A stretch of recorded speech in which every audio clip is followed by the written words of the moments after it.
Assalamualaikum warahmatullahi wabarakatuh. Berjumpa bersama saya kembali dalam Filsafat Channel, yaitu channel yang mengkaji tentang filsafat. Eh, Kali ini saya ingin mengatakan kepada semua yang menonton channel ini, semoga kalian mendapatkan rahmat dan hidayah dari Allah Subhanahu wa taala serta kenikmatan yang tiada akhirnya, dan Allah jadikan kita semua sebagai orang-orang yang beruntung di dunia dan di akhirat. Amin ya rabbal alamin. Yang ingin saya sampaikan tentang materi kali ini yaitu tentang filsafat. Apa itu filsafat? Kenapa kita kok harus belajar filsafat? Kenapa kita kok harus mengkaji filsafat? Apa sih untungnya belajar filsafat? Filsafat adalah satu metode berpikir secara rasional, radikal, sistematis, dan tentunya cara kita untuk menjadi orang yang bijaksana.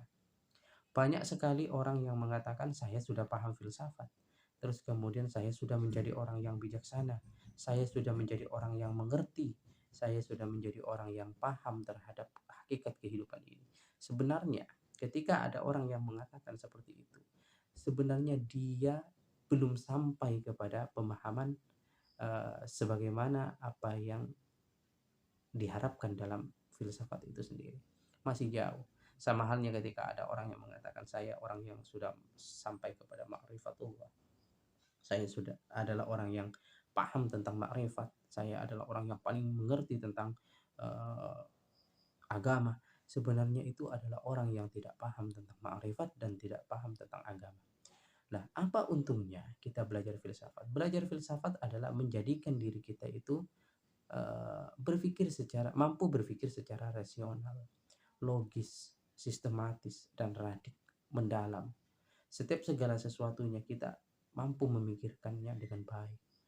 Setiap tindakan yang akan kita lakukan tidak tidak serta merta kita melakukannya, tetapi kemudian kita masih memikirkan dampaknya dan apa yang terjadi apabila kita melakukan itu.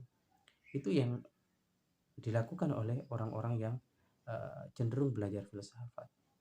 Akan tetapi banyak orang yang sudah menganggap dirinya pandai, terus kemudian mengatakan bahwa kamu tidak paham tentang itu, saya ajak untuk berpikir biar kamu terbiasa berpikir. Sebenarnya ketika ada orang yang mengatakan seperti itu, ya mungkin dia ingin sombong terhadap diri diri kita gitu. Padahal dia belum belum paham tentang hakikat tentang sesuatu.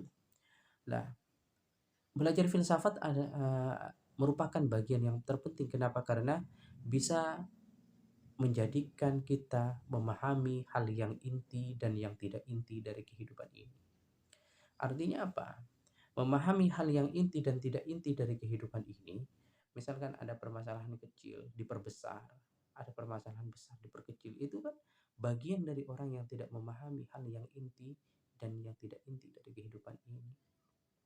Kalau kita belajar filsafat, manfaatnya juga akan mampu apa ya, menyelami dari setiap persoalan-persoalan yang ada. Misal ada sesuatu itu tentang seperti sekarang. Seperti sekarang kasusnya Hyang Weldo, saya ungkit lagi ya. Orang itu tidak paham apa yang dikatakan Hyang Weldo itu adalah upaya untuk menyesatkan umat Islam. Tetapi bagi mereka itu yang tidak paham, ya mengakui sebagai Hyang Weldo sebagai orang yang sampai kepada makrifat, padahal tidak sama sekali itu loh, tidak sama sekali. Kenapa? Bagaimana orang yang tidak paham tentang Islam, tidak mengakui Islam, dia sampai ke ma'rifatullah? Kan tidak mungkin seperti itu. Mungkin ini yang bisa saya sampaikan tentang apa itu filsafat, karena filsafat masih banyak sebenarnya tentang pengertian dan sebagainya. Ini buat saya bisa dibaca sendiri. Mungkin ini ya yang bisa saya sampaikan dulu. Akhirul kalam, assalamualaikum warahmatullahi wabarakatuh. Sekali lagi jangan lupa untuk menekan tombol subscribe agar channel ini berkembang dan saya semangat untuk belajar. Sekian, terima kasih.